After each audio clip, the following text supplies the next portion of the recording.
On my mind. दोस्तों, आज से मैं एक नए सिलसिले का आगाज़ कर रही हूँ और मुझे इस नाम से अच्छा और मौजू कुछ और नहीं लगा, यानी ऑन माई माइंड।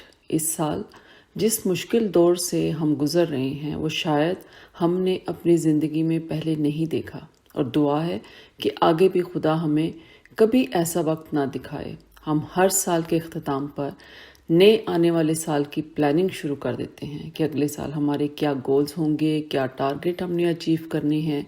इसी तरह 2019 में भी हुआ, लेकिन वो तमाम गोल्स और टारगेट्स धरे के धरे रह गए। किसी के वहमो गुमान में भी नहीं था कि एक वायरस पूरी दुनिया को बंद कर देगा। ऐसा नज़ारा तो कभी किसी ने ख्वाब में भी नहीं सोचा होगा कि करोड़ों इंसान घरों में बंद हो जाएंगे, सिर्फ और सिर्फ अपनी ज़िंदगी बचाने के लिए। मैं लंदन में रहती हूँ और लंदन को रोशनियों का शहर कहते हैं, लेकिन इस शहर की रोशनियाँ ऐसी मांद पड़ गई कि वो एक गोस्ट टाउन बन गया। समर में लंदन टूरिस्ट से भरा रहता है और मैं अक्सर कहती हूँ कि टूरिस्ट यहाँ करने क्या आते हैं। कैमरा लटकाए कभी किसी बिल्डिंग के आगे खड़े हो जाते हैं, कभी किसी स्टैचू को इतने गौर से देखते हैं। लेकिन बाद में मैं सोचती हूँ कि हमारे लिए तो ये एक रोज़मर्रा की चीज़ें हैं जिनकी हमें कोई अहमियत नज़र नहीं आती, लेकिन जो बाहर से आते हैं उनके लिए ये एक मुकम्मल हिस्ट्री है। लेकिन इस साल समर में कोई नहीं था। शहर उदास रहा, रेस्टोरेंट खाली बल्कि कमोबेश बंद ही रहे, बिजनेसेस ख़त्म होने लगे, हज़ारों की तादाद में लोगों की नौकरियां ख़त्म हो गई, और इसका असर सबसे ज़्यादा हमारी मेंटल हेल्थ पर, हमारे माइंड पर रहा, जहाँ तरह तरह की सोचों ने, जिसमें डर, खौफ, फिक्र, परेशानी ने डेरा डाल दिया।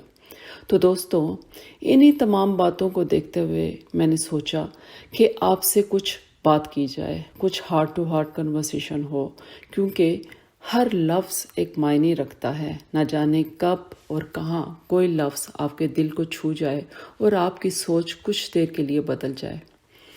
मैं काफ़ी सालों तक मुख्तलिफ पब्लिकेशन में लिखती रही हूँ। तकरीबन 2,500 से 3,000 से ज़ायद डिफरेंट इश्यूज़ पर लिखा है, लेकिन आज सोचा कि आवाज़ का सहारा भी लिया जाए, क्योंकि ये मीडियम भी काफ़ी हेल्पफुल हो सकता है।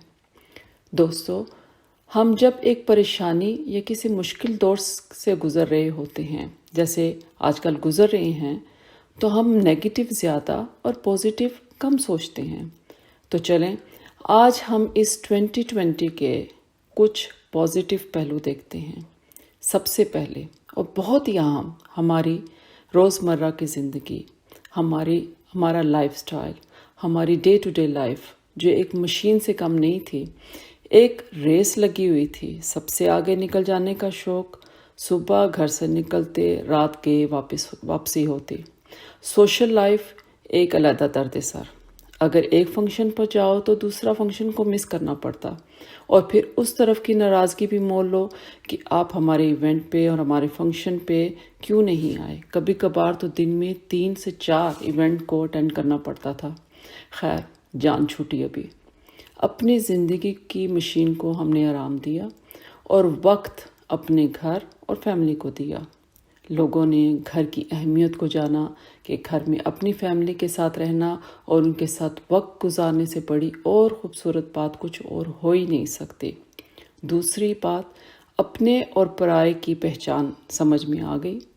हमने अपनी ज़िंदगी को पॉज करना सीख लिया। Last but not the least, खुदा के करीब आ गए। मज़हब को जाना, मज़हब को स्टडी किया। आप चाहे जिस भी मज़हब से ताल्लुक़ रखते हों, आपका नज़रिया इस दुनिया को देखने का ज़रूर बदला होगा। थोड़े में खुश रहने का हुनर भी सीख लिया। मैं अपनी सोच बदलने का वक्त, बल्कि बस यही कहें कि बस अपनी सोच बदलने का वक्त आ गया। इतना समझ लें कि इस वक्त में आप अकेले नहीं हैं, सब एक ही कश्ती के सवार हैं। बस इतना सोच लें कि अच्छे वक्त की एक बुराई है कि वो गुज़र जाता है, और बुरे वक्त की एक अच्छाई है कि वो भी गुज़र जाता है। 2020 भी गुज़र रहा है, बल्कि जा रहा है, और 2021 अपनी तमाम अच्छाइयों और खुशियों के साथ हमारे पास आ रहा है। पूरा साल गुजार लिया हमने, तो ये चंद दिन भी गुजर जाएंगे। بس حوصلہ اور ہمت نہیں چھوڑنا. ایک دروازہ اگر بند ہو گیا ہے تو بہت سے دروازے کھلے ہیں. آپ بس دستک دینا نہ بھولیے. آج آپ سے یہ ایک تعارف تھا. انشاءاللہ اب یہ سلسلہ جاری رہے گا. اگلے ہفتے کسی اور موضوع پر آن مائی مائنڈ پر ملاقات ہوگی. تب تک کے لیے بہت سی دعاؤں کے ساتھ اجازت.